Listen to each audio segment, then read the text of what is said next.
What we are going to see is function in Plsql. So it is going to be same as procedure, like as we told earlier. Procedure is going to be a standalone statement. It is going to perform some task. Similarly, function is going to do some task and it is going to return some values. So as earlier we are going to do, like as we saw, instead of procedure we are going to put a keyword which is function, and in and out are the parameter types, which is going to be same as the procedure form. The one thing that is going to be different is return type. So return, I'm going to specify the return data type, and other things are much similar to that of procedure. So we'll see how we are going to start with this function. So to start, like I'm going to create or replace. So you mean that you know that is create and replace is going to create a new function. So I'm going to do that. If it is not existing, the function, the testing will be created, or if the testing is existing, mean it will be replaced. So function is a keyword and testing is the name of the function. So I'm going to specify return as a type number. So this function is going to return some value which is of type number. So I'm going to use the keyword as, because you know that earlier we discussed in procedure that while you are using as, it is going to be a standalone function. That is like a function is written alone. I created a number, G number, because I'm going to return that number. So this is a simple example. I've put the begin statement, and then I'm assigning a value G is equal to 90, and I'm simply returning G value to the calling function. So main calling procedure. So I'm going to put the end statement. So this is a simple function. So function name is testing, and I'm going to return a data type which is of number, and I've created G as a number for that, and I'm assigned a value for G which is 90, and then I return G. So we'll now call this function testing. So for that I'm going to open another window, like simply leave the space and run again. Now I'm going to open another window where I'm going to call this function. Okay, just begin as we did earlier. I'm going to begin, and I'm going to call this function testing. So this is going to return a value. So for that I need some other variable. So I'm going to create a variable first, and I'm going to assign this. So let me say I'm going to create this variable t. So first I'm going to declare t as number. So t number. So now the testing function will return a value, and it will be stored in t. So I'm going to print the value of t.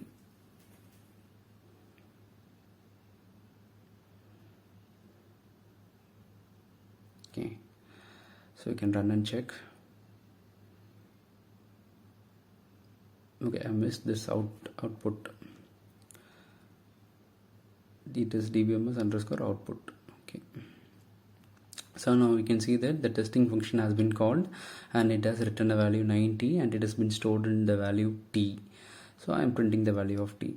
So you can see here I have assigned G value as 90. So while calling this function testing, the G is assigned a value of 90, which is returned to this function call, like t is stored with the value of 90. So again I have printed the statement. So we should use this return statement. Now it is necessary to put this return statement. Without this return statement, it will generate an error. Let me demonstrate that too. So now we can see I am removed this return statement, and I am just printing as we done in the procedure form. So here you can check, like just simple function. So it will as soon as I'm running, it is generating error that it is saying that there is no return wrapped. So it is saying that there is no return statement. So the function should always have a return statement. That is the thing that you should know from this. Without return statement, we cannot create the function. Okay, so I will put that back.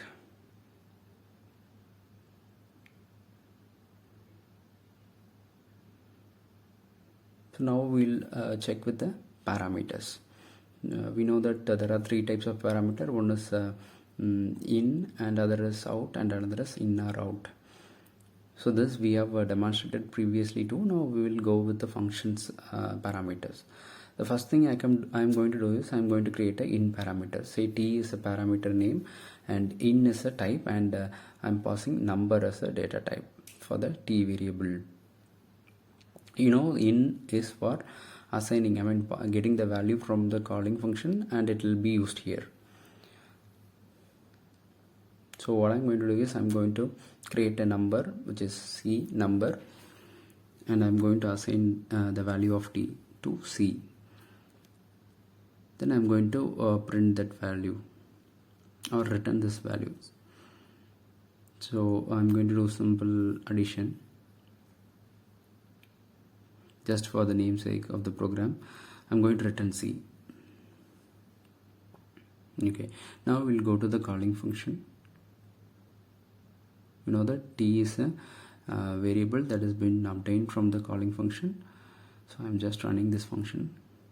I'm going to the calling function where I'm going to assign a value for t.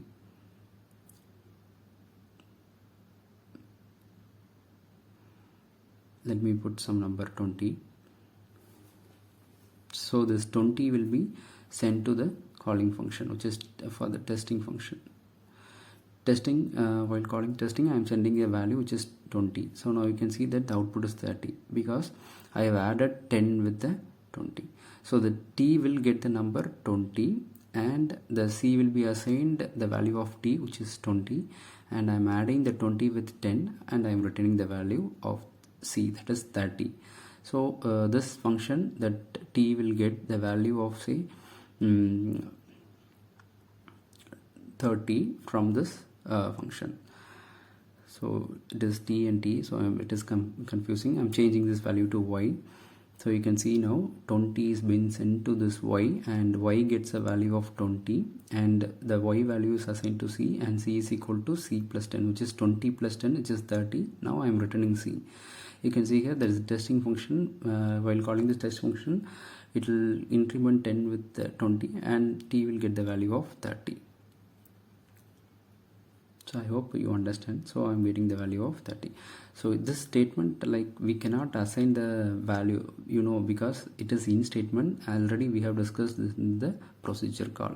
So while we are assigning as value to a in type of variable, it will generate an error, because in we cannot change the value, which means that y will always get a constant because it is of type in. So to change the value, we'll go for out. So out means what? We can change the value. So I'm going to put this statement.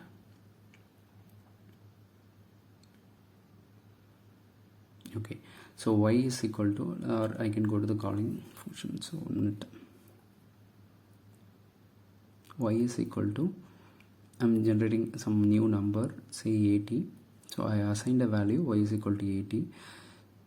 So c will get the value of 80, and the output of the sum will be 90. So it will return 90 to the calling function. So we'll go to the calling function and we'll change something.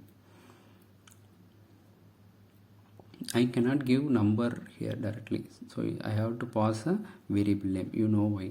Because in the procedure itself we tested that we cannot pass number while we are giving out variables.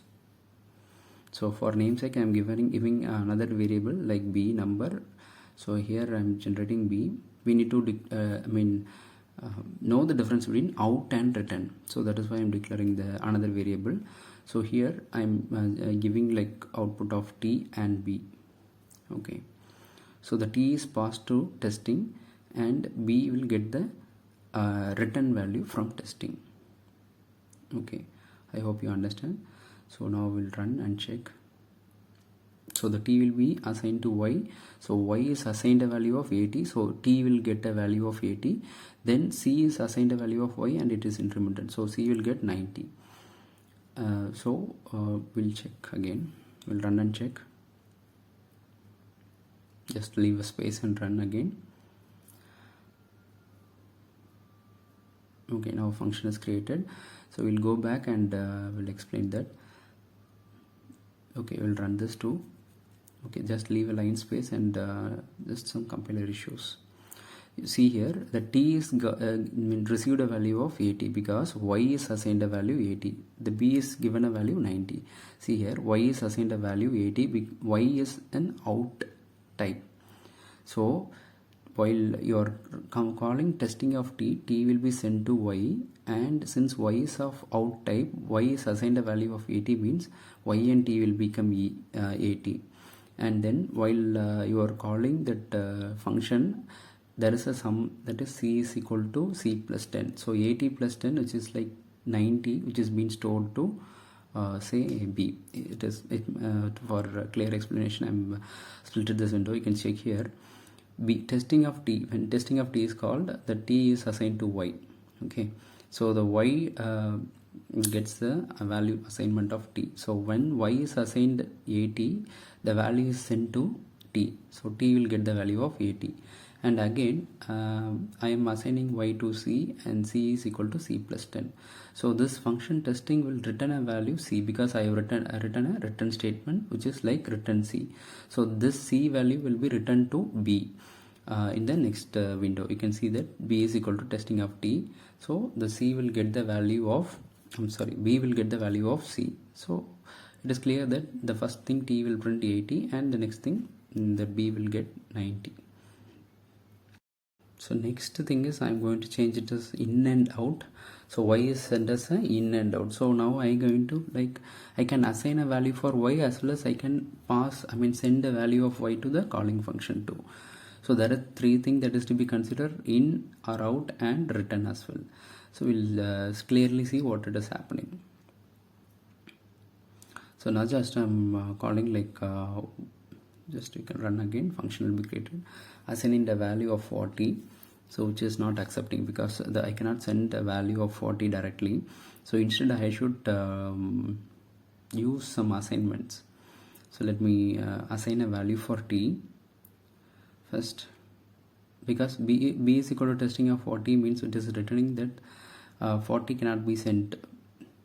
See, there is an expression error, 40 cannot be sent to the function. So what I should do is I should assign a variable. So I will go and assign t is equal to some value here after the begin statement, and I will pass the value of t.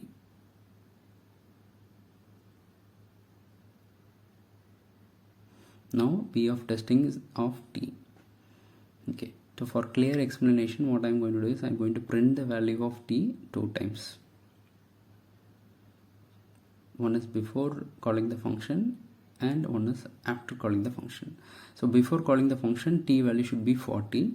So after calling the function, t value should be 80, because y takes the value of 80. Since y is of type in and out, so it is while running the output, you can see here, first time I have assigned t is equal to 40, I am printing t value which is 40. It is correct. Next, b is equal to testing of t. So now the t value will be sent to y. So y got the reference of t, and when the y is assigned a value of 80, it sends the value to t. So t will get the value of 80. Then again I am doing the same calculation. C is equal to c plus of 10. So I am getting the value of 90 as a result. I hope you understand this concept. See, b is written, c is equal to c plus 10. C is a value of y, 80 plus 10, which is 90. So the 90 is sent to b. So while I'm printing the value of b, which is 90, which I got as 90. So I think it is clear. Okay, now we'll see another type of function, which is like the function, inline function, as we can say. So how we can do is we have to use the function within this Plsql statements, Plsql procedure. Let me say declare b number. So same as a function, I'm going to same as a procedure, I'm going to do here as a function. So function, the name of the function is first. So I should return a value that is necessary. I told you why. So return number. Here I'm going to use the keyword is instead of is, as I'm going to use the keyword is, because it is written inline. So I'm going to use the begin. Before that I'm going to create a number, because I should return that number. Okay.